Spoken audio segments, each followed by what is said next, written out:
The prenup was 32 pages. Isabella had read every word twice, her eyes tracing the cold legal language, while her father paced the mahogany-paneled conference room like a caged animal. Irrevocable separation of assets, no claim to inheritance, marriage dissolution eligible after 18 months. It was insulting in its clarity. Adrian Voss wanted her body and her name, nothing more. "You don't have to do this," her father whispered, though they both knew that was a lie. 3 months of missed payroll, investors jumping ship. The documentary production company Bella had built with her father for 15 years was collapsing, and Adrian Voss had dangled salvation like bait. Bella set down the prenup. "What's the actual play here? Why would a man like him marry someone like me?" Her father's jaw tightened. He didn't know. No one did. Adrian's reasons were sealed behind that impossible face and controlled demeanor she'd only glimpsed once at the charity gala where he'd made his proposal. Not a romantic gesture, a business transaction delivered with champagne flute in hand and a smile that didn't reach his eyes. "Marry me, I'll save your company." Just like that. Now, sitting in the glass-walled Voss Holdings office on the 48th floor, with the city sprawling beneath them like a kingdom of concrete and ambition, Bella signed her name. Isabella Cortez, soon to be Isabella Voss. The pen felt like a weight in her hand. "It's done," Adrian said from behind her. She hadn't heard him enter a skill he'd perfected, moving through spaces like smoke. He was in his charcoal suit, tie the color of storm clouds, cufflinks catching the afternoon light. Everything about him was expensive and controlled. Everything about him made her skin feel too tight. "In 48 hours we marry. Civil ceremony, your family, mine, necessary witnesses." His voice was measured, like he was discussing quarterly earnings. "Then we appear at the Pemberton Gala on Friday. You'll wear something that announces you're mine." The possessiveness should have repulsed her. Instead, something in her chest twisted. And then Bella stood, facing him. He was tall enough that she had to tilt her head back, and she hated that disadvantage. "Do I move into your penthouse and play the role while you conduct your business?" "Yes." Adrian stepped closer. Not touching, he never did, but close enough that she could smell his cologne, something dark and earthy, close enough that she was acutely aware of every point of space between them. "You'll be my wife in every way that matters publicly. Privately, we maintain civility. You have your space, I have mine." "How long?" she asked quietly. "Long enough." Those pale gray eyes, unsettling in their clarity, held hers. 18 months. Then we dissolve quietly. You keep the settlement. Your father's company stabilizes. Everyone benefits. Except, Bella thought but didn't say, my ability to trust that I can fall in love without wondering if it's a transaction. "I have one condition," she said, and watched his eyebrow arch slightly. Adrian Voss wasn't accustomed to conditions. No infidelity clause in the public story. If anyone asks, we're married. That's all anyone needs to know. "I'm not going to lie about loving you. I'm just not going to claim it." Something flickered across his face, so fast she nearly missed it. A crack, maybe, or shadow. "Agreed," he said. "I'll send a car tomorrow at noon. Bring what you need for the weekend." The penthouse was obscene. Floor-to-ceiling windows framed 3 sides. The living space flowed into itself. Kitchen, dining, lounge, all pale marble and dark wood. Modern art on walls that probably cost more than Bella's parents' house. Everything was perfect in the way that said a professional decorator had been paid to make it that way. Cold, curated, empty of personality. "Your suite is through here," Adrian said, leading her down a hallway lined with photographs she realized were his cities at night. Architectural shots, one striking image of a storm rolling over mountains. So he had an inner life. He just chose not to share it. The bedroom was pale, gray, silk, and soft lighting, with an adjoining bathroom that had more amenities than most apartments. A walk-in closet already held clothes in her size. Shoes, dresses, casual wear, all chosen by his staff, she assumed. All impersonal. "Everything you need," Adrian said quietly, standing in the doorway. "If you require anything else, there's an intercom. Staff lives on the lower level." Bella ran her hand across one of the dresses, cream silk. "Expensive, generic." "When do we pretend to be happy?" "Friday," he said. "At the Pemberton Gala. We're required to attend, and the society pages will be watching. Until then, you can settle." She turned to face him. "Don't I get to settle in with you? A wedding night, at least for appearance's sake." His expression didn't change, but something in his shoulders stiffened. "Is that what you want?" No, Bella thought. Yes, I don't know. I want this to be convincing, she said instead. Adrian was quiet for a moment. Then, we'll share the master suite, separate sleeping areas. When we need to be visible as a couple, we will be. He left before she could respond, closing the door with a quiet click that sounded like a judge's gavel. The wedding was small and surgical. Bella wore white silk that cost more than her first car. Adrian wore charcoal and looked at her once, a long assessment that made her breath catch before they stood before the judge. Her father cried quietly. Adrian's mother, elegant and icy, examined Bella with the expression of someone inspecting a piece of jewelry they'd already decided not to like. You may kiss the bride, the judge said, and the moment crystallized. Adrian turned to her, close. His hand found her waist the first time he'd touched her with intention, and Bella's entire body went still. Every nerve ending locked on that single point of contact. She could feel the warmth of his palm through the silk. He kissed her, and it was nothing like she expected. It wasn't possessive or performance. It was gentle, testing. His lips brushed hers like he was memorizing something essential, and when he pulled back, his eyes were unreadable. Let's go home, he said quietly. For a moment, she thought she heard something underneath the words. Some truth he wasn't saying, but then he released her, stepped back, and the moment shattered. The Pemberton Gala was a study in excess. Crystal chandeliers hung like frozen waterfalls. A string quartet played in one corner while 200 of the city's elite circulated in jewels and tailored fabric. Bella clung to a glass of champagne and felt like a fraud in borrowed elegance. Adrian appeared at her elbow, always appearing, never arriving. He was polished and dangerous in his tuxedo, and when he rested his hand on the small of her back, she understood he was about to perform. They moved through the room as a unit. Adrian introduced her as his wife with a possessiveness that made people's eyebrows arch. He held her hand just tight enough to suggest devotion. When she spoke, he listened like her words mattered. It was convincing enough to fool everyone watching, but midway through the evening, when they danced and his hand slid from her waist to the bare skin of her lower back, Bella realized something that terrified her. She couldn't tell anymore where the performance ended and something real began. You're thinking too loudly, Adrian murmured, his lips near her ear. I can feel it. How? She whispered. I'm paying attention, he said simply. I always have been. And before she could ask what that meant, the music changed, and he pulled her closer. And for one suspended moment, Bella forgot they were supposed to be pretending. The penthouse revealed itself in pieces over the next week. Bella discovered Adrian took his coffee at 5 a.m., black, 2 shots of espresso. She learned his morning routine involved 40 minutes of running on the rooftop before anyone else woke. She'd seen him through the gym glass, shirt soaked, pushing himself like he was punishing something. She noticed he always left his home office door slightly ajar, a detail she suspected was intentional, like he wanted to know when she was moving through the space. What she didn't discover was anything that would explain why he'd married her. You're beautiful when you're angry, Adrian said on Thursday, leaning against the kitchen counter where Bella was aggressively preparing lunch. She hadn't asked him to make it.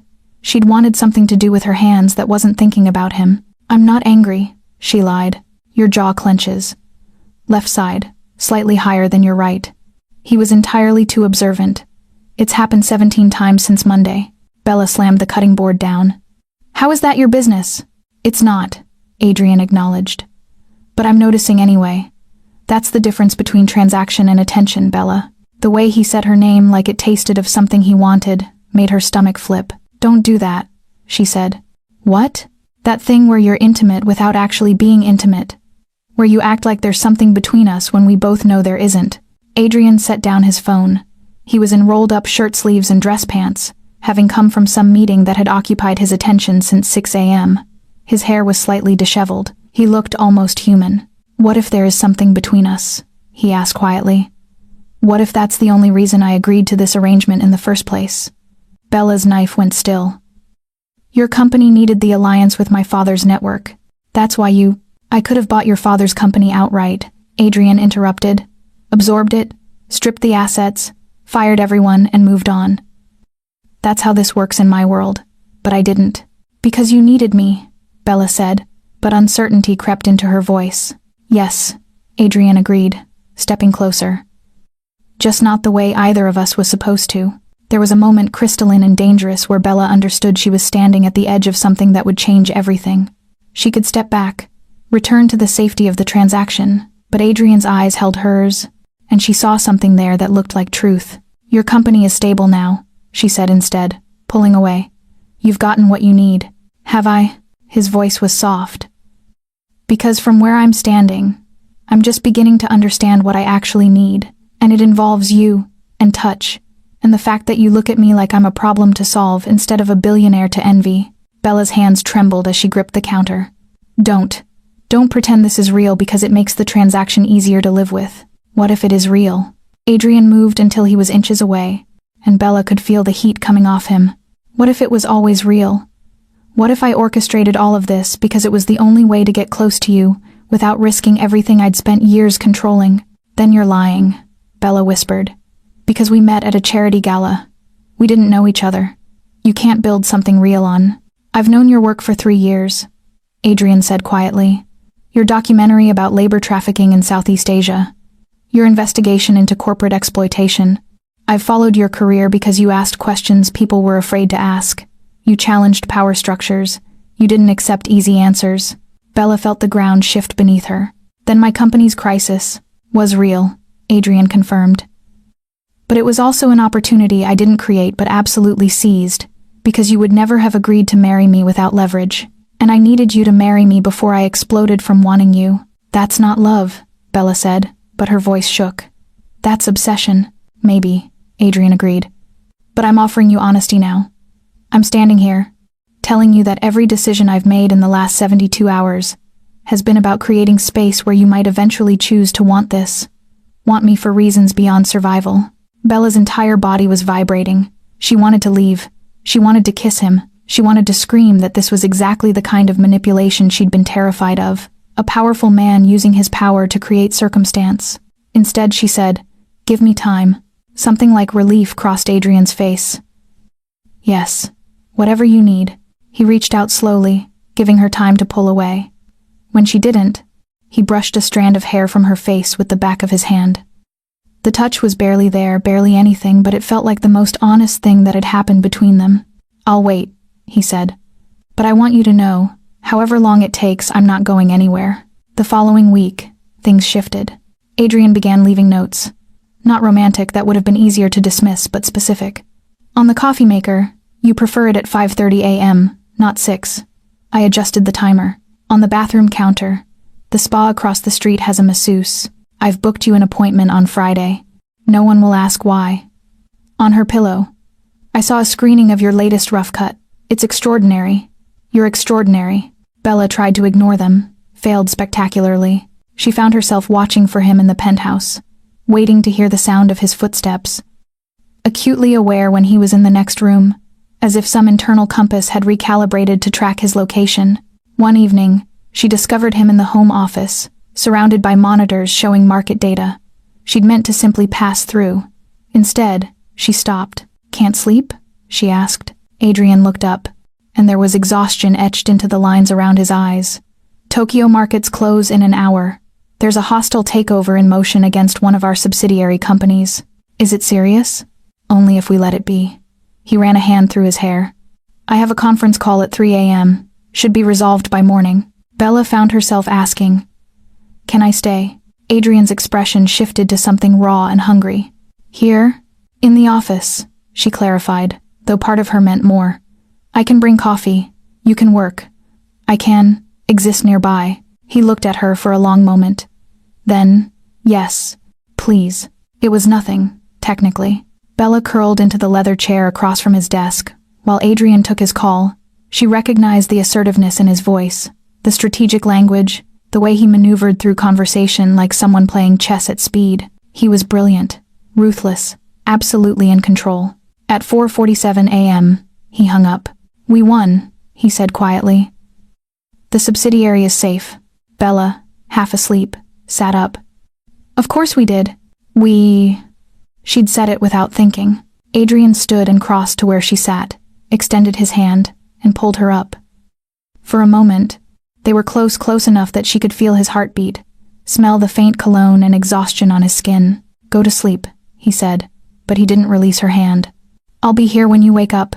And somehow, that promise that felt like the most honest thing anyone had ever offered her. The first time Bella saw Adrian actually cry, She almost didn't recognize what was happening. She'd returned early from a meeting with her production company. Her father's health had taken a turn, nothing serious, but enough to require her attention, and found Adrian standing at the floor-to-ceiling windows of the penthouse, his shoulders rigid, his hand pressed against the glass. She almost left. Respect for privacy, dignity, the unspoken agreement that they didn't intrude on each other's pain. But then she heard him breathe a sound like something breaking, and she couldn't walk away. "Adrian?"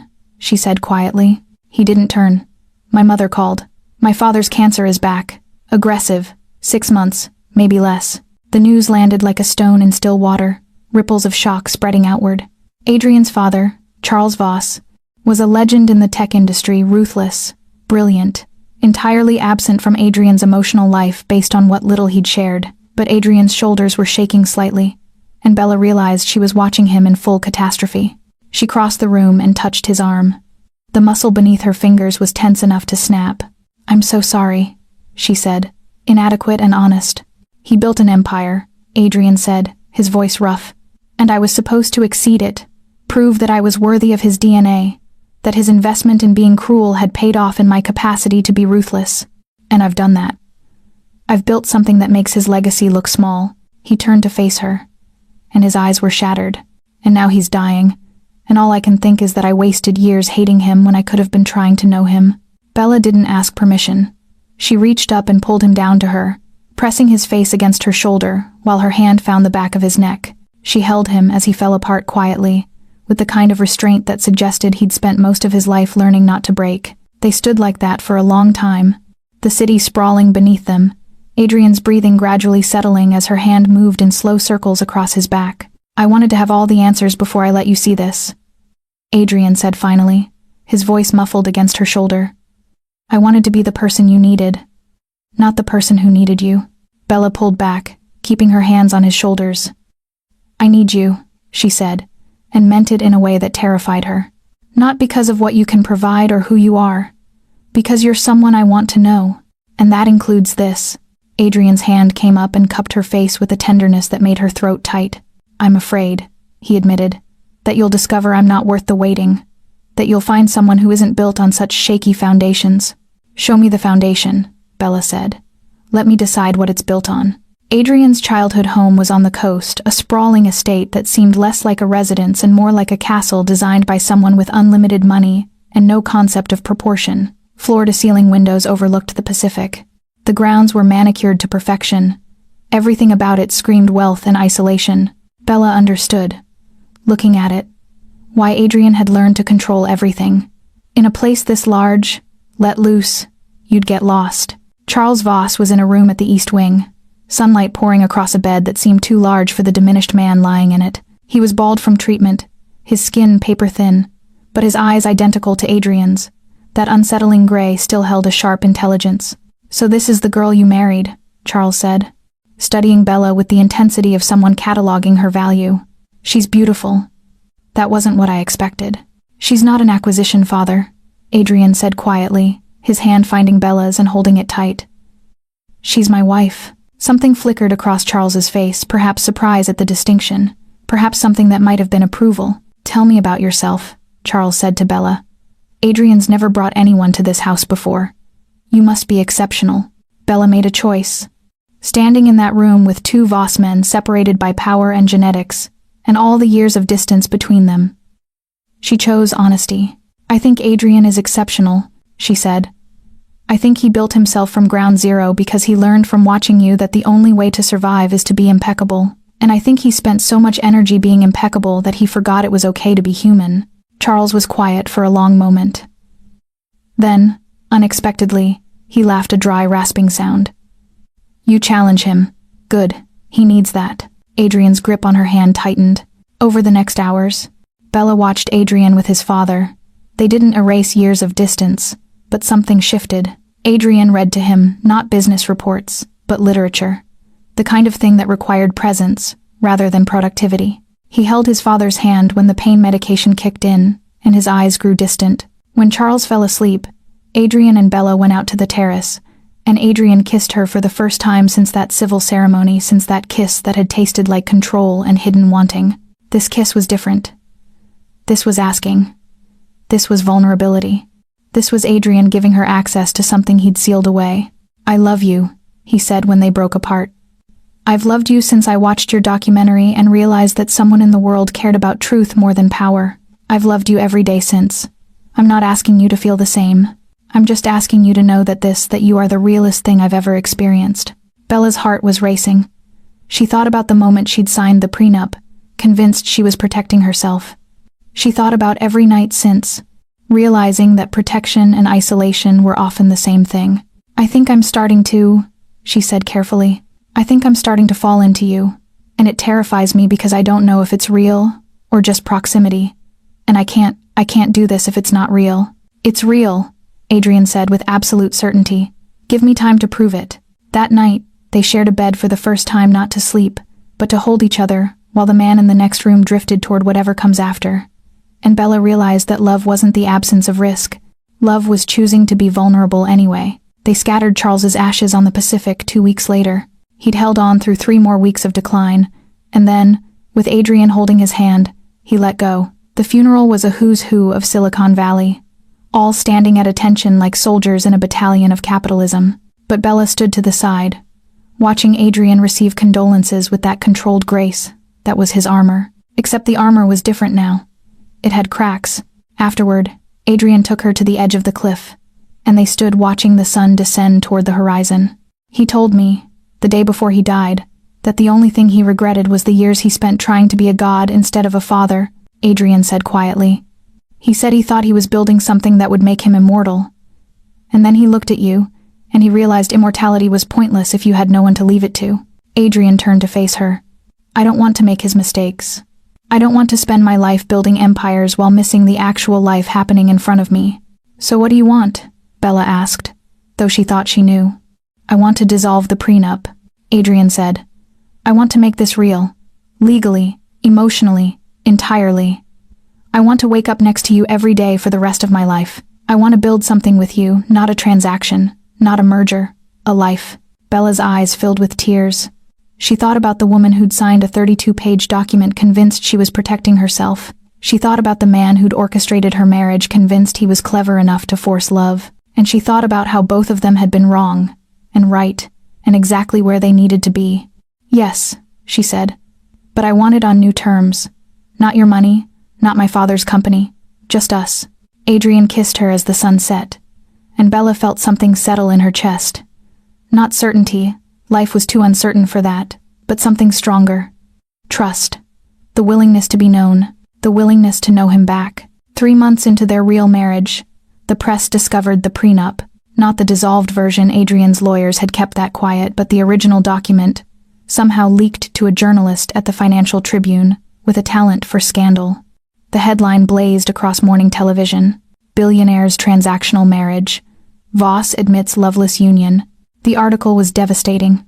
It detailed Adrian's acquisition of Bella like she was a hostile takeover. It quoted unnamed sources suggesting the marriage was purely strategic, a means to absorb her father's company network. It painted Adrian as the villain and Bella as a victim, which somehow felt worse than being painted as mercenary. Adrian's office was a controlled chaos of damage control when Bella arrived. His PR team surrounded him like a defensive line, talking about statements and counter-narratives while Adrian sat at his desk with the kind of expression that suggested he was running calculations no one else could see. "We need to get ahead of this," his PR director, Jennifer, was saying. "A joint statement about love overcoming initial obstacles. Maybe a magazine spread Vogue, something like that. Show the world your actual relationship." "No," Adrian said flatly. "We don't commodify this. We don't perform for anyone. Sir, your stock price has dropped 3.2% in the last hour." "I don't care." Adrian's voice was sharp enough to cut.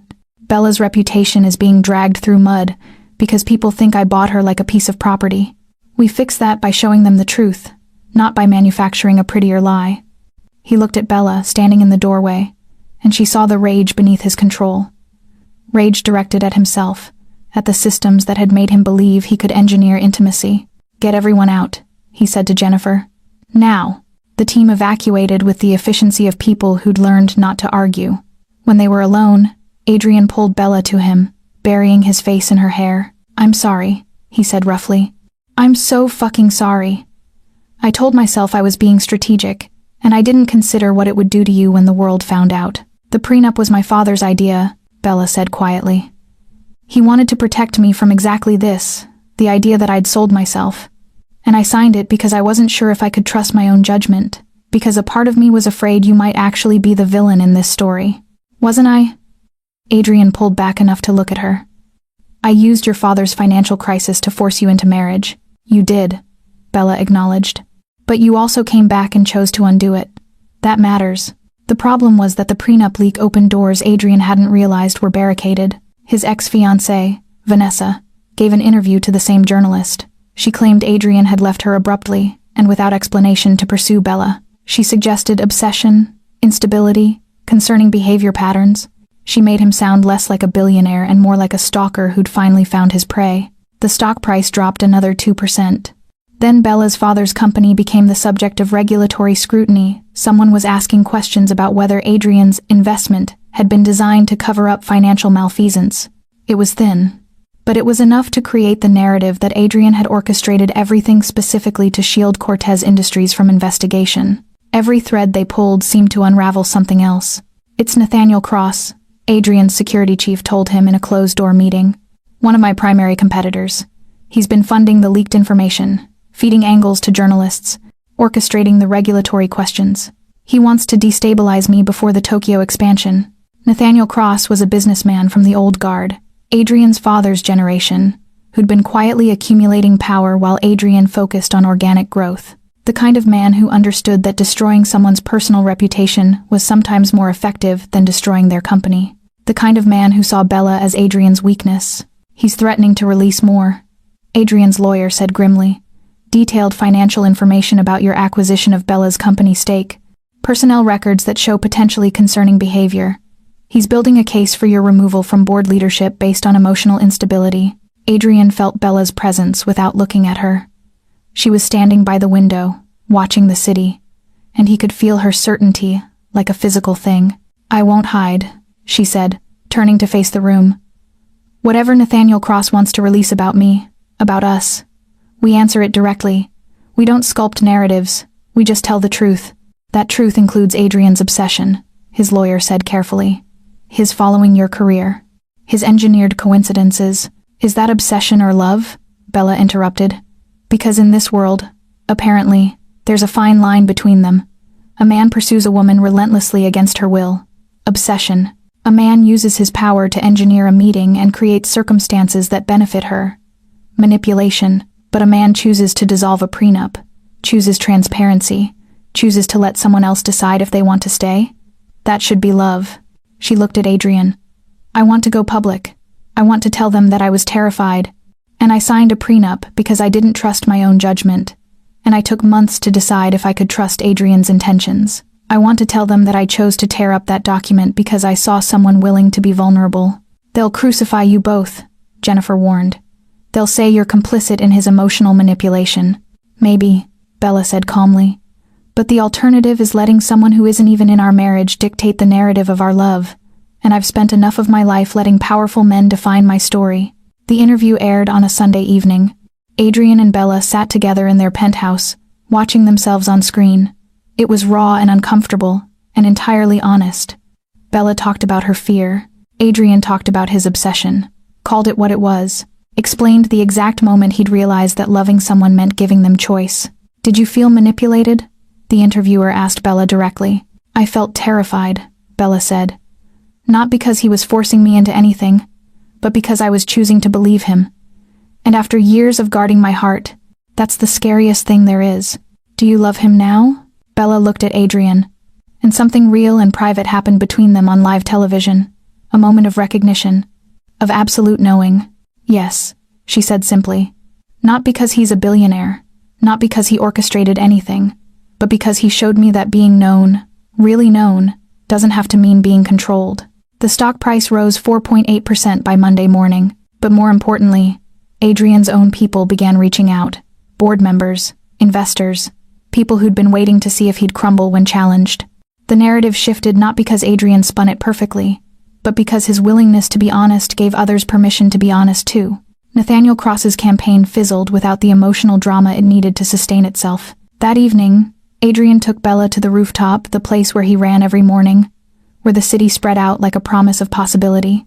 "I want to thank you for not protecting me," he said quietly. "For refusing to let me hide behind the version of myself I thought was required. Someone once told me that love is choosing vulnerability anyway," Bella said. "I stole that from you." Adrian laughed, pulled her close, and kissed her under the sprawl of city lights.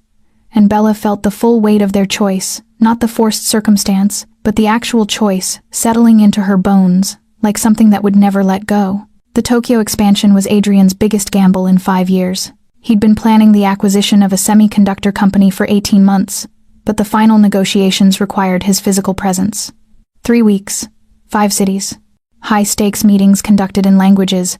Adrian spoke with the precision of someone who'd learned them as tools rather than passions. He asked Bella to come with him. "I don't need a security blanket," she said, though they both knew that wasn't what this was. "Your team can handle everything. My team can handle the business." Adrian pulled her close, standing in their bedroom as dawn light crept across the walls. "I need you to handle me." Bella melted into him, she couldn't help it. The past months had made her soft toward him in ways she'd spent her entire adult life learning not to be. "I'll come," she agreed. "But you have to promise not to use me as a distraction. You're present for the meetings. You're fully there." "I will be," Adrian promised. "But I'll know you're in the hotel, and that will make the impossible parts easier." Tokyo hit them like a fever dream. The jet lag was devastating. Adrian pushed through it, with the kind of discipline that suggested he'd trained himself years ago, not to require things like sleep. Bella watched him move through 18-hour business days with methodical focus, wearing his power like a carefully tailored suit. The acquisition negotiations happened in conference rooms on the 43rd floor of a building that looked like a monument to capitalism. Adrian moved through the exchanges in fluent Japanese, pivoting with the grace of someone playing multiple games simultaneously. Bella attended some of the sessions, primarily to watch him work. It was, she discovered, the sexiest thing she'd ever seen, the way he commanded a room without raising his voice, the way his eyes would flick to her when he made a particularly strategic move, as if checking that she was watching. The casual brilliance of his mind, uncoiled and unrestricted. By day 4, tension was a living thing between them. Bella kept to their suite a luxury that was almost obscene, with a living area that opened onto a Tokyo skyline. She worked on editing a new documentary project, or tried to. Mostly she watched the light change across the city and thought about Adrian in dark conference rooms, making decisions worth billions of dollars, while probably thinking about her the way she was thinking about him. She absolutely was not doing that. She was a woman with her own work, her own focus, her own. Adrian came back on day 5, and his control was paper thin. "We need to celebrate," he said, loosening his tie as he entered the suite. The acquisition cleared final approval. "It's done." He was moving with barely restrained energy, like something was vibrating beneath his skin. "Congratulations," Bella said carefully. "That's incredible." "Come here," Adrian said, and she recognized the command embedded in the request. She crossed the space between them slowly, deliberately, watching him watch her. Up close, she could see the exhaustion under his eyes, the tension along his jaw, the barely contained need. "You were brilliant in those meetings," she said. "Every moment. The way you shifted strategy when you realized the Japanese partners needed different framing. It was perfect." Adrian's hand came up and cupped her face with surprising gentleness. "You watched me. I couldn't look away." She said it like a confession. His other hand found her waist, and he pulled her close enough that she could feel the rapid beating of his heart. "I've been going insane thinking about you 3 floors below while I was stuck in those rooms." "I know," Bella said softly. "I could feel it." "Is that a problem?" Adrian's voice was rough. "No," Bella whispered. "I think I've been waiting for this since the day I signed that prenup. I've been waiting for you to break." Adrian kissed her, then not tenderly. Not the careful kisses he'd been offering her, but with the full force of months of restraint finally surrendering. He kissed her like she was necessary, like she was oxygen, like the past week of control had been torturous, and he'd finally found relief. Bella kissed him back with equal desperation, her hands finding the buttons of his shirt, needing to feel skin, needing to confirm this was real, and not some elaborate fantasy brought on by jet lag and proximity. They broke apart, breathing hard. "I need you to be absolutely sure," Adrian said, his forehead against hers. "Because if we do this, I'm not going back to pretending we're anything less than completely essential to each other." I'm sure, Bella said. I've been sure since that morning you told me you loved me. Since before, probably. Since the moment I realized the prenup wasn't protecting me, it was protecting you. From being hurt if I didn't choose you. Adrian lifted her, and she wrapped her legs around him instinctively, as if her body had been waiting for this permission. He carried her to the bedroom, laying her down on sheets that probably cost more than most people's rent. What happened next was neither the cinematic explosion of chemistry nor the careful choreography of two people still learning each other. It was something between emotional and physical, necessary and profound. Adrian's hands traced her like he was reading a language only he could understand. His lips found the places where her pulse fluttered and lingered, breathing her in. Bella arched into him, needing to be closer, needing to confirm that this was actually happening and not some fever dream. She could feel his restraint, Adrian holding back, being careful with her, and she pulled away enough to meet his eyes. Don't, she said. Don't protect me. Not now. Not from this. Something shifted in his expression, a final surrendering of control. He kissed her again, deeper, more demanding, and Bella felt like she was falling and flying simultaneously. Her hands gripped his shoulders, his back, needing anchor points as sensation overwhelmed every thought. Later, lying in the darkness of their Tokyo hotel room, with Adrian's heartbeat beneath her ear, and his arms around her, like he was terrified she might disappear, Bella felt something settle. Not completion exactly. That suggested an ending. But rather a beginning, the moment when theory became reality, when possibility became certainty. I love you, Adrian said into her hair. I need you to know that I'm fully aware of how irrational that might sound, and I don't care. Bella laughed softly. You're allowed to be irrational. You've earned it. Is that permission? Adrian pulled back to look at her, and in the city light bleeding through the windows, she could see his expression vulnerable and open in a way she'd never seen before. Yes, she said. That's permission. That's invitation. That's me choosing you, completely and irrevocably, with full knowledge of exactly who you are. Adrian kissed her again, softer this time, but with the kind of certainty that suggested he'd finally found something he didn't need to strategize or control, something that had chosen him back. They extended the Tokyo trip by a week. Adrian's team questioned it. Board members suggested he needed to return to San Francisco to manage the fallout and integration of the acquisition, but Adrian, for the first time in his career, declined to prioritize business over personal. He sent his chief operations officer to handle the details. That's not like you, his assistant said carefully over a video call. No, Adrian agreed, pulling Bella closer as they sat on the suite's terrace overlooking the neon-lit city. It's better. Tokyo became their bubble, a place where neither of them had to be anything except what they were. They explored neighborhoods like tourists, held hands on the Shibuya crossing, ate street food and expensive kaiseki, and drank sake in tiny bars where no one recognized the billionaire tech CEO. Adrian stopped wearing the armor of control quite so tightly. Bella discovered his sense of humor was sharper than she'd realized, that he could be silly when given permission, that he asked her questions about her work with genuine interest, rather than the polite interest of someone performing partnership. On their last evening, they went to a bathhouse, one of the old, traditional ones, and sat in steaming water, while the world outside remained chaos and demand. I'm afraid, Adrian said quietly, his head resting against the edge of the bath. Of what? Bella moved closer, the water lapping around them. That this will change when we go back. That the real world will make me revert to what I was before. That you'll see it happening and realize you made a mistake. Bella took his hand beneath the water. I didn't make a mistake. But I understand the fear. You've spent your entire life learning that showing softness is a liability. Breaking that conditioning takes more than 1 week in Tokyo. What if I can't do it? Adrian's voice was raw. What if I am fundamentally broken in ways that required someone buying me access to you, and I can never actually be healthy? Then we figure it out together, Bella said simply. We go to therapy. We fail sometimes. You fall back into patterns and we call you on it. We build something real, instead of something perfect. Adrian sat up and pulled her into his lap, water sloshing around them. He held her like he was terrified to let go. I'm going to mess this up, he said.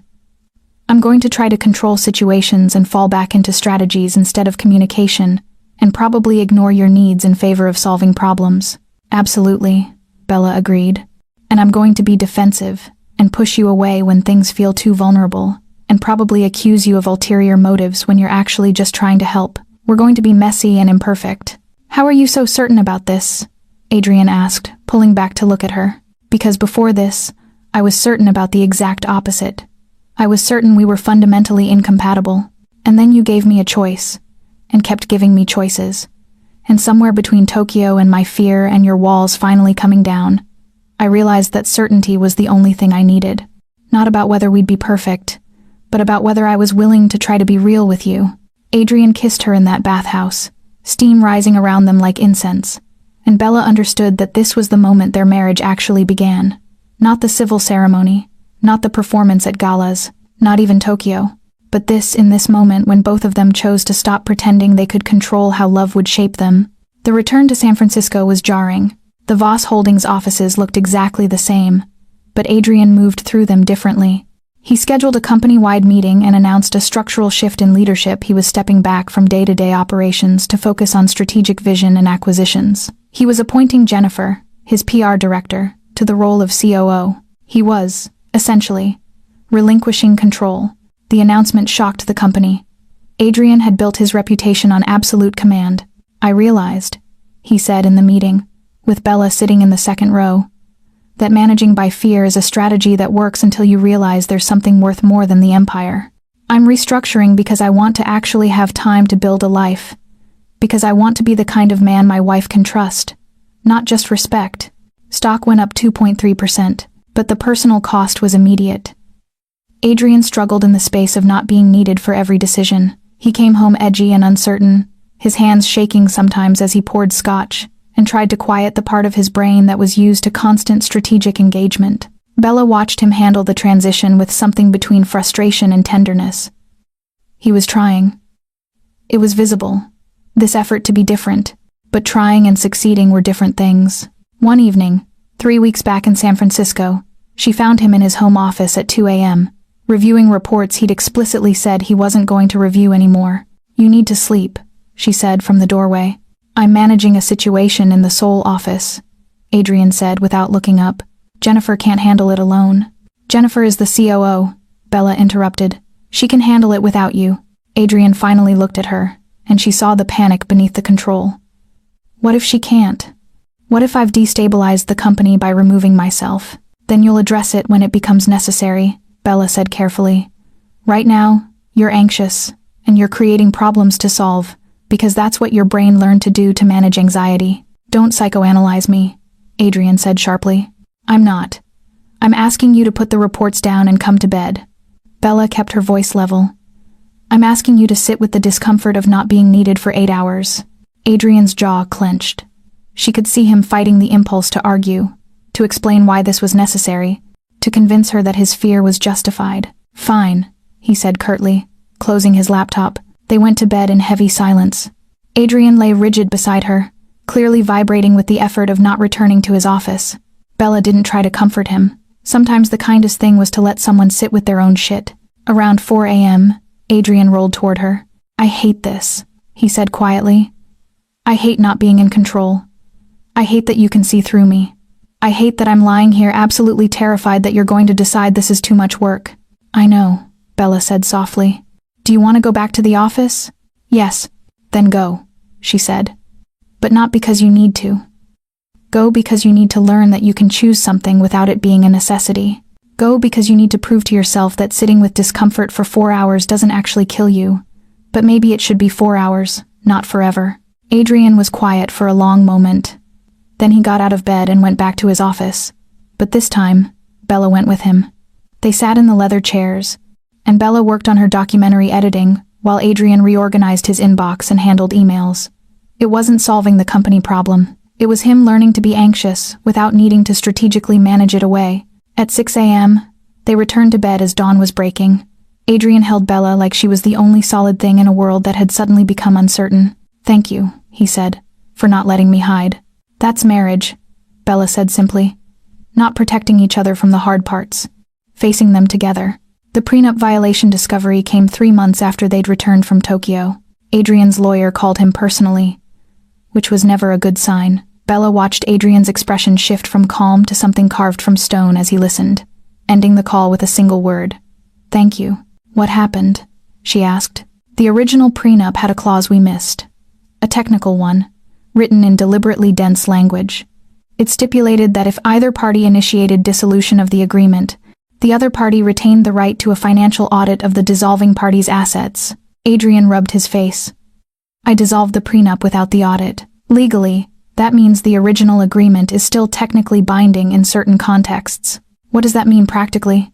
Bella felt her chest tighten. It means Nathaniel Cross's lawyers have found a legal foothold to challenge everything about our marriage. They're arguing that the dissolution was invalid, which makes our current marital status questionable. They're pushing for a forensic financial audit of my assets during the time the original prenup was in effect. They're trying to unwind the entire relationship on legal grounds. Bella sat down slowly. This is a bluff. He's using every tool available, Adrian said flatly, including legal ones, and he has a point. I was careless. I assumed that choosing to undo something legally binding meant it was actually undone. It wasn't. They sat in heavy silence. What do we do? Bella asked finally. We fight it.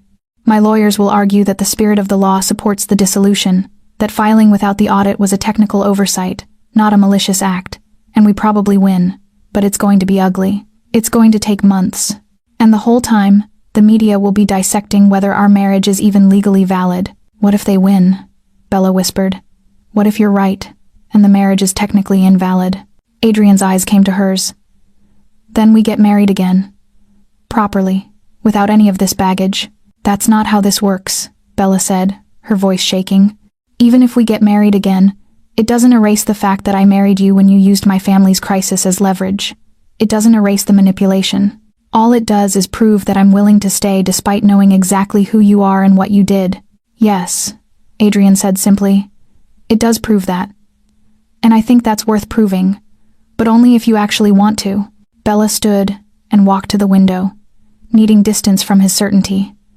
I don't know if I want to anymore. This was supposed to be us choosing each other freely, without the complications, and instead, we're embroiled in a legal challenge that turns our entire relationship into a transaction again. The legal challenge doesn't change what's real between us, Adrian said quietly behind her. Doesn't it? Bella turned to face him. Every conversation we have now, people will wonder if I'm saying it because I love you, or because I'm protecting my legal investment. Every time we work through something, there will be speculation about whether it's real or strategic.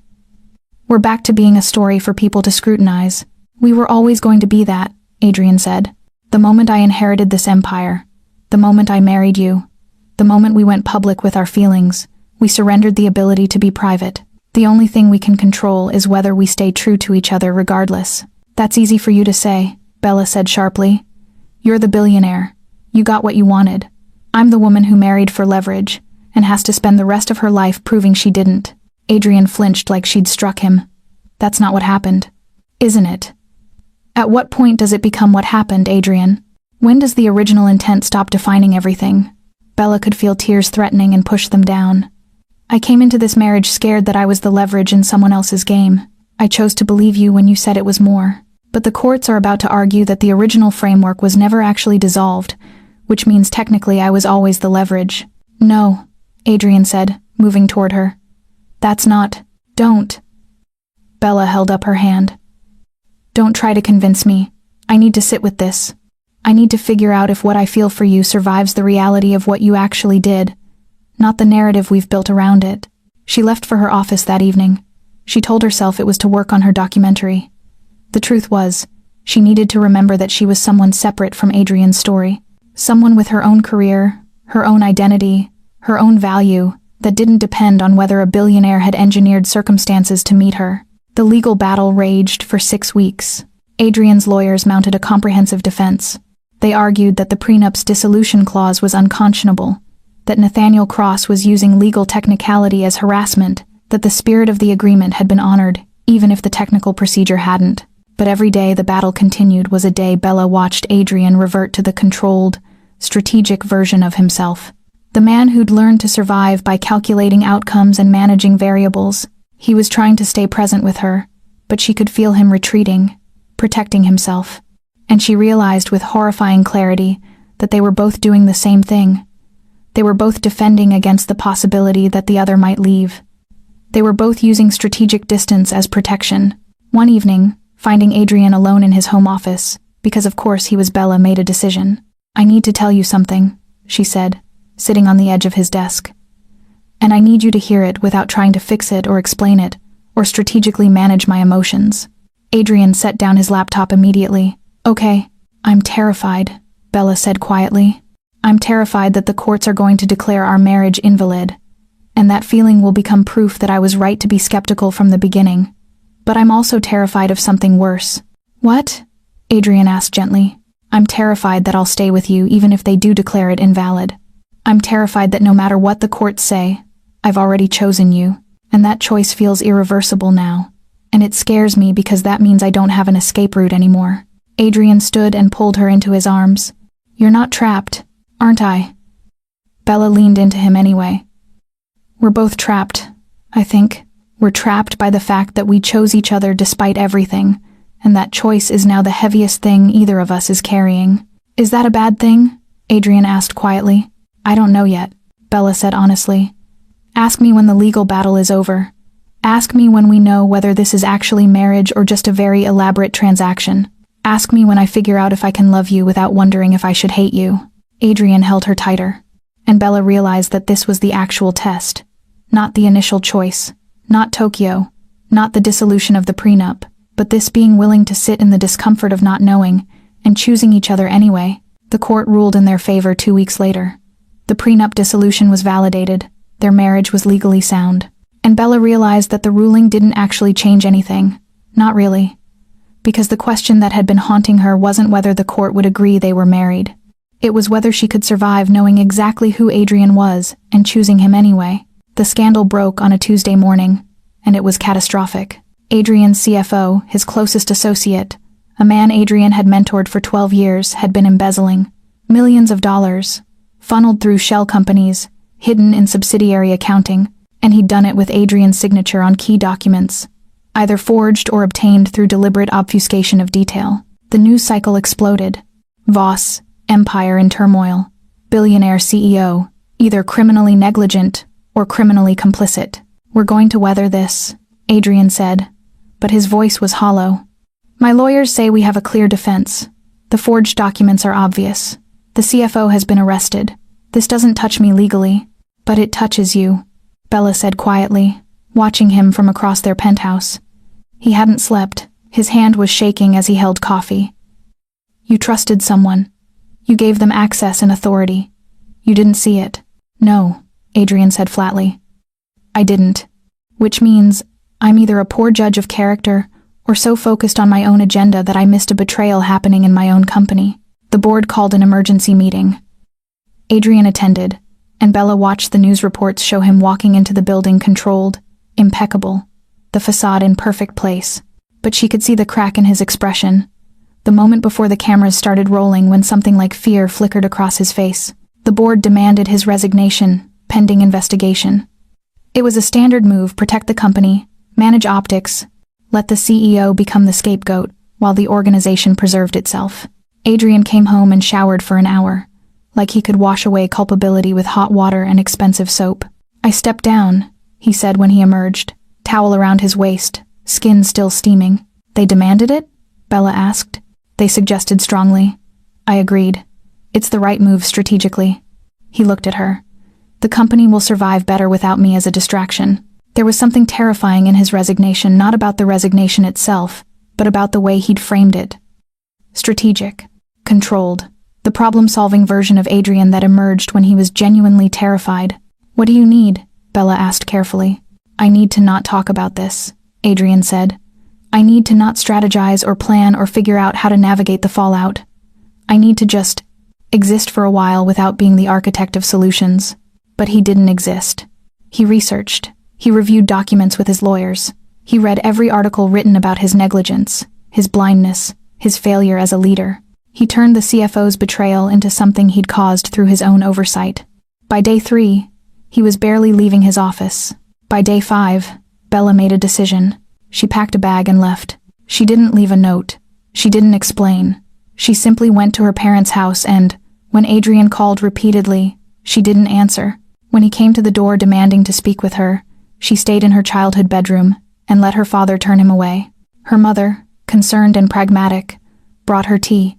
What happened? She asked. He's disappearing, Bella said. He's turning this crisis into proof that he's fundamentally flawed. And he's spiraling, and I can't stop him. And I can't watch him destroy himself while I pretend that's love. Is it not?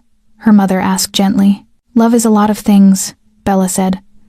But it's not staying present while someone punishes themselves for being human. It's not sacrificing your own stability to absorb someone else's self-destruction. She stayed away for a week. Adrian didn't contact her family again. He didn't show up at her office. Instead, according to her father, he went to the investigation himself and forced the board to acknowledge that the CFO had deliberately circumvented safety protocols, that the embezzlement was sophisticated enough to fool the best accountants in the industry, that Adrian bore responsibility for oversight but not culpability for crime. He cooperated fully with law enforcement. He waived privilege on internal communications.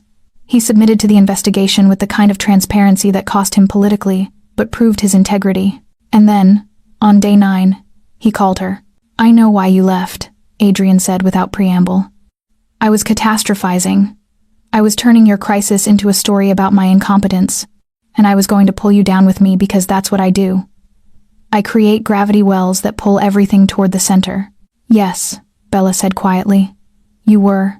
I went to therapy, Adrian continued. 6 sessions in 6 days. I'm not fixed. But I'm aware, and I'm trying, and I'm asking you, begging you to come home. Not for me, for us. Because I think we can survive this if we're actually in the same room. Bella was quiet for a long moment. I need you to understand something. I can't be the person who keeps you grounded. I can't be your life raft. We both have to want to stay afloat. I know, Adrian said, and I do. I want to stay afloat. I want to build something with you that survives, not just the easy parts, but the actual catastrophe. Then come get me, Bella said. And we figure out what that looks like together. Adrian arrived at her parents' house in the late afternoon. He looked like he hadn't slept in days, but there was something different in his posture, less control, more presence. Her parents made themselves scarce with the grace of people who understood their child needed privacy. I'm sorry, Adrian said immediately when they were alone. Not just for the crisis, for everything before it, for letting fear make me retreat when I should have been reaching toward you. I'm sorry too, Bella said, for leaving without explanation, for assuming I knew what you needed better than you did. Adrian crossed the room and pulled her close, resting his forehead against hers. I'm terrified of losing you. I know, Bella whispered. But you won't lose me because of failure or crisis or scandal. You might lose me if you stop trying. That's the only way out. They stood like that, holding each other in her parents' living room, both of them, understanding that they'd just survived the thing that broke most relationships, the collision between who they'd promised to be and who they actually were when catastrophe arrived. And they were still choosing each other. The public redemption arc was almost too clean. Within 4 weeks, Adrian had become the gold standard for corporate responsibility. His cooperation with the investigation, his acceptance of responsibility for oversight failures, his decision to restructure the entire company's internal controls and implement external auditing.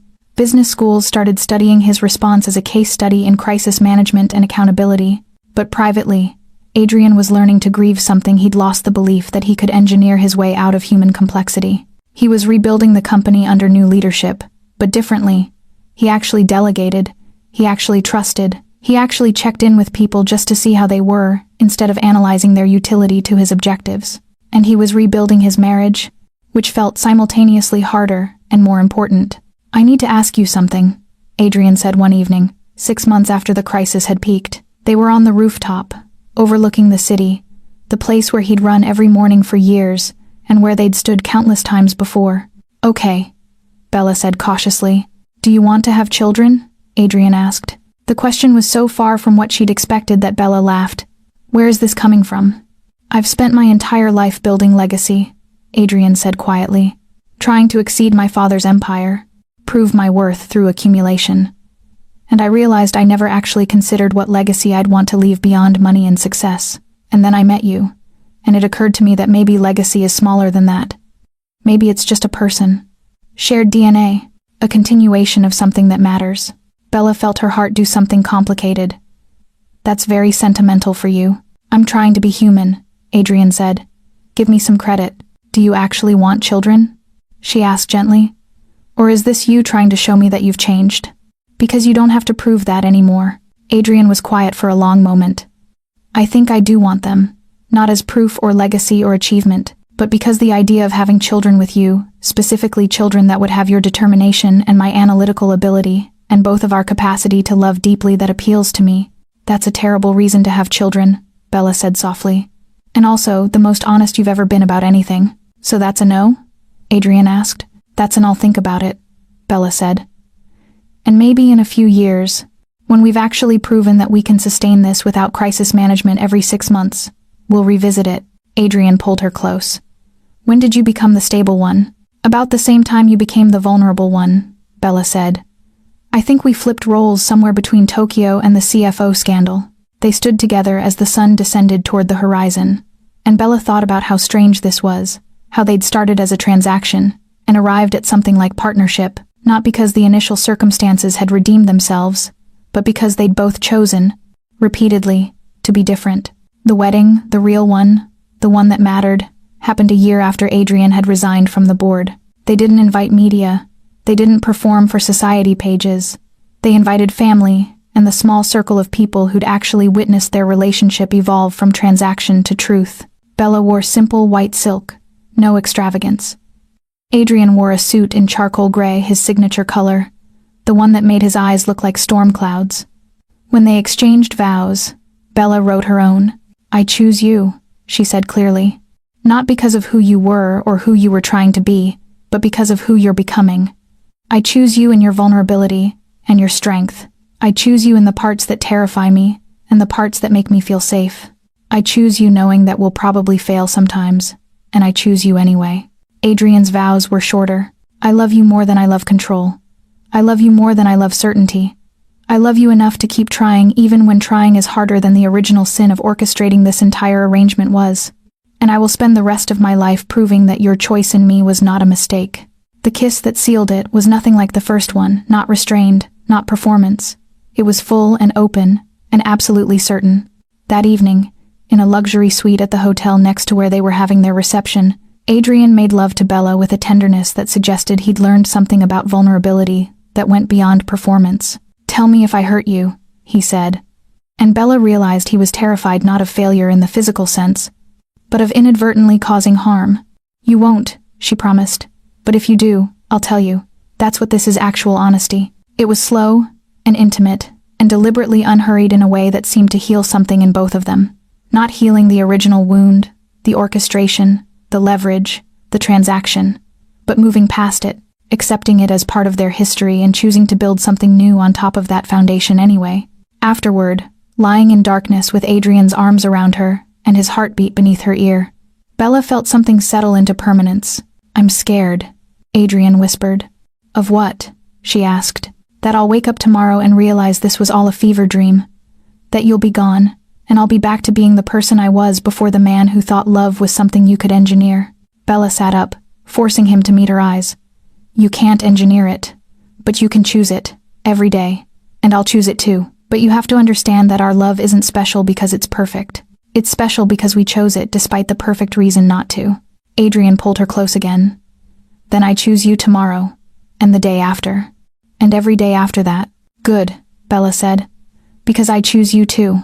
2 years later, the documentary aired. Bella's project, the one she'd been working on since the beginning of her marriage to Adrian, was a feature-length study of power, leverage, and love in high-stakes relationships. She'd interviewed business leaders, their spouses, therapists, and experts in relationship dynamics. She'd created something honest and complex and occasionally brutal in its assessment of how wealth distorts intimacy. The last interview in the film was Adrian. He sat in their living room, early morning light streaming across his face, and talked about his father, about learning that love was a transaction, about believing that control was the same as safety, about the moment he realized he'd become exactly the kind of man his father had been, strategic in everything, vulnerable in nothing. I married her to solve a problem, Adrian said clearly on camera. My problem, her family's problem, the problem of my loneliness, which I'd convinced myself could be solved by acquiring the right woman, and I was willing to use her desperation to make that acquisition happen.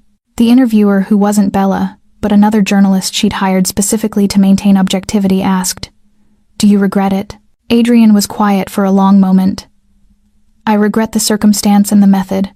I regret that her family needed the kind of leverage I could provide. I regret the prenup, and the manipulation, and the deliberate orchestration. What I don't regret is her. I don't regret the person who forced me to become human again. The documentary premiered at Sundance to critical acclaim. It won Best Feature Documentary. More importantly, it started conversations about consent in relationships, about how trauma shapes our capacity for love, about the responsibility wealthy people have not to weaponize their wealth in pursuit of intimacy. Adrian watched it beside her, and Bella felt him tense during his own interview. Too honest? She asked. Not enough, Adrian said, but sufficient. The letter came 3 weeks after the premiere. Adrian's mother, who'd never fully warmed to Bella, but had learned to respect her, was dying. Not suddenly, but with the kind of certainty that comes from a diagnosis and a timeline. She wanted to see him. Adrian flew to the coast with Bella, and they sat in the large house where he'd grown up, in the room where his father had died, watching his mother diminish. She softened, his mother said, looking at Bella. I didn't think she would. I thought you'd destroy her, or she'd destroy you. And instead, you both learned to be something different. We learned to stop being what other people needed us to be, Bella said gently. Adrian's mother reached for his hand. I'm sorry for your father. I'm sorry for what he taught you about love. I'm sorry I didn't protect you from that. She paused, breathing shallowly. But I'm not sorry you married her. She's the best thing you ever orchestrated, even though that's not what you were trying to do. Adrian held his mother while she slept, and Bella sat beside him in the darkness, bearing witness. A month later, Adrian resigned completely from the business world. Not because of his mother's death, though that accelerated the timeline, but because he'd realized he didn't want to be a billionaire anymore. He wanted to be something smaller, quieter, more real. He sold his company to a consortium of his former employees, structured the deal so that they maintained agency and ownership, ensured that his departure didn't destabilize the organization. He kept enough wealth to live comfortably, but liquidated the rest into a foundation dedicated to supporting emerging entrepreneurs, specifically those from communities that traditional venture capital overlooked. This is insane, his former COO Jennifer told him. You're walking away from billions. Yes, Adrian agreed. And it's the smartest thing I've ever done. What they did with their newfound freedom was unexpectedly ordinary. They bought a house, not a mansion, but a large, beautiful place in Marin County, with a garden and old wooden floors and windows that let in actual sunlight. Adrian renovated it with his own hands, learning carpentry and plumbing from YouTube tutorials. He was terrible at it, and Bella laughed at his incompetence, and he laughed too, which seemed revolutionary. Bella expanded her documentary work, using Adrian's foundation to fund projects that mainstream media overlooked. They traveled. They built relationships with people who had nothing to do with wealth or power or strategic value. Adrian learned to cook, badly. Bella learned to sit still, which she'd never done. They fought sometimes. Adrian still reverted to control when he was anxious. Bella still withdrew when things felt too vulnerable. But they had the tools now: therapy, communication, willingness to fail. 3 years after their real wedding, Bella discovered she was pregnant. Are you sure? Adrian asked, holding the test like it was made of spun glass. Fairly sure, Bella said. That's what the stick with 2 lines suggests. Adrian sank to the bathroom floor, and Bella thought he might break. Instead, he laughed a sound of pure, uncomplicated joy that she'd never heard from him before. We're having a baby, he said, like he couldn't quite believe it. We are, Bella confirmed, sitting beside him on the bathroom tile. I'm terrified, Adrian said immediately. Good, Bella said. That means you understand what responsibility actually is. The child, a daughter, with Adrian's gray eyes and Bella's stubbornness, was born on a winter morning that felt like a blessing. Adrian was there, holding Bella's hand, crying openly, fully present in a way he'd never been before. They named her Eleanor, after Adrian's mother. Bella watched Adrian hold their daughter with a gentleness that suggested he'd healed something deeper than she'd realized. When Eleanor wrapped her tiny hand around Adrian's finger, he looked at Bella like she'd given him something bigger than biology. She looks like you, Bella said. She looks like both of us, Adrian corrected. She's going to be herself, and that's the entire point.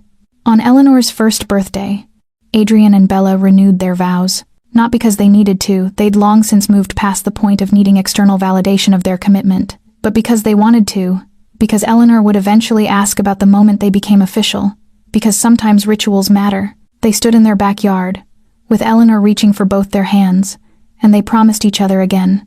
Different promises this time, not the grand gestures or the redemption arcs, but the small ones. "I promise to see you," Adrian said. "Not the version of you I imagined or the version I needed, but the actual, complicated, fully human version that you are. I promise to stay," Bella said. "Even when it's hard. Even when we're both failing. I promise to stay and fight for us, and believe that we're worth fighting for." Eleanor babbled something that sounded vaguely like approval, and they both laughed. Later, after Eleanor was asleep and the house had settled into quiet, Bella and Adrian sat on their porch, watching the sun descend toward the horizon. "Do you ever regret it?" Adrian asked. "The original circumstance? The prenup? Any of it?" Bella considered the question seriously. "I regret the fear I felt. I regret the months I spent questioning my own judgment. I regret the media circus and the legal battles and the years spent explaining ourselves to people who'd already made up their minds about what our relationship meant." She paused.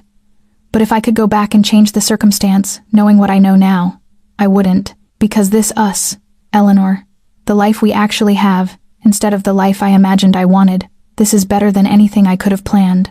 "Even though I used leverage to get you?" Adrian asked quietly. "Because you had the self-awareness to eventually recognize it and choose differently," Bella said. "Because you were willing to be wrong and to change. Because you taught me that love isn't something that happens to you, it's something you keep choosing. Over and over." Adrian pulled her close, and they sat like that as darkness fell around them. Two people who'd started with a contract and ended up with a life. Not a perfect life, but a real one, and that, it turned out, was infinitely better. Eleanor slept in the room above them, safe and loved and entirely irreplaceable. The story of how they got there would always be complicated, but the story of what they built from there, that was simple. It was love, chosen deliberately, renewed daily, earned through effort and vulnerability, and the willingness to keep trying even when trying was harder than the original sin that brought them together. It was home,